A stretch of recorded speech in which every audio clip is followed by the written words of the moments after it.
Hello friend, welcome back in civil dose. और आज हम सोच रहे हैं कि इम्पॉर्टेंट इंस्टीट्यूट जो होती हैं, प्रमुख संस्थाएं, वो इन्वायरमेंट और इकोलॉजी में कहीं ना कहीं बहुत ज़्यादा एक वाइटल रोल प्ले करती हैं। तो उनमें से एक one of the most influential and one of the most important संस्थान है जो कि साइंटिफिक रिसर्च और इन्वायरमेंटल रिसर्च के लिए बहुत ही अच्छी काम कर रही है, अच्छे फील्ड में काम कर रही है। तो चलिए उसके बारे में कुछ देख लेते हैं।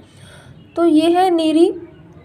आई थिंक नीरी का नाम सब नहीं सुना होगा। तो फिर सबसे पहले इसका फुल फॉर्म देखते हैं। National environmental engineering research institute, Hindi में है राष्ट्रीय पर्यावरण अभियांत्रिकी अनुसंधान संस्था। हेडक्वार्टर इसका नागपुर महाराष्ट्र में है और ये 1958 में इस्टेब्लिश हुई थी। उसके बाद ऑब्जेक्ट क्या है इसकी स्थापना का उद्देश्य, तो पर्यावरण विज्ञान एवं अभियांत्रिकी में नवाचार एवं अनुसंधान, मतलब कि environmental science, engineering, research, innovation में कहीं ना कहीं एक अच्छा काम करना। और उसके बाद क्या है कि one of the most important point is the कि ये एक CSIR की घटक प्रयोगशाला है।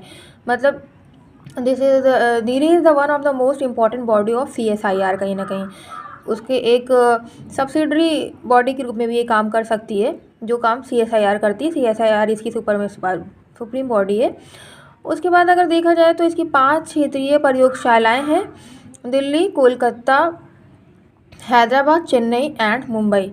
उसके बाद देख लेते हैं इसे कार्य क्या है, फंक्शन क्या है नीरी का। तो पर्यावरण से संबंधित कई परियोजनाओं के सलाहकार के रूप में है, एक एडवाइजरी बॉडी है ये कि क्या करना है इन्वायरमेंटल को लेके, इकोलॉजी को लेके। जैसे कि आप इसमें भी देख सकते हैं कि रामसर साइट्स हो गया, या फिर आपके मॉन्ट्रियल प्रोटोकॉल वगैरह भी है ना, तो उसमें भी नीरी अपना एक महत्वपूर्ण सुझाव कहीं ना कहीं पेश कर सकती है, अगर उसे मांगा जाए या फिर उसे खुद लगे तो this is a completely and this is a work as advisory body.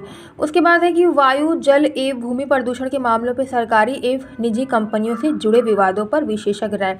तो कहीं ना कहीं एक स्पेशलाइज्ड अपना विचार रखती है, ये एक स्पेशलाइज्ड बॉडी की तरह भी काम करती है कि क्या इसका पॉइंट है, स्पेशलाइजेशन का पॉइंट क्या है इसका इन्वायरमेंट एंड इकोलॉजी को लेके, जो कि one of the most important topic अभी होना चाहिए। और कहीं ना कहीं भारत में ज़रूरत भी है कि स्कैंडिनेवियन कंट्रीज़ की तर्ज पर, यूरोपीय कंट्रीज़ की तर्ज पर पॉलिटिकल पार्टी के मैनिफेस्टो में इन्वायरमेंट भी एक महत्वपूर्ण इशू हो, फ्रीबीज की जगह।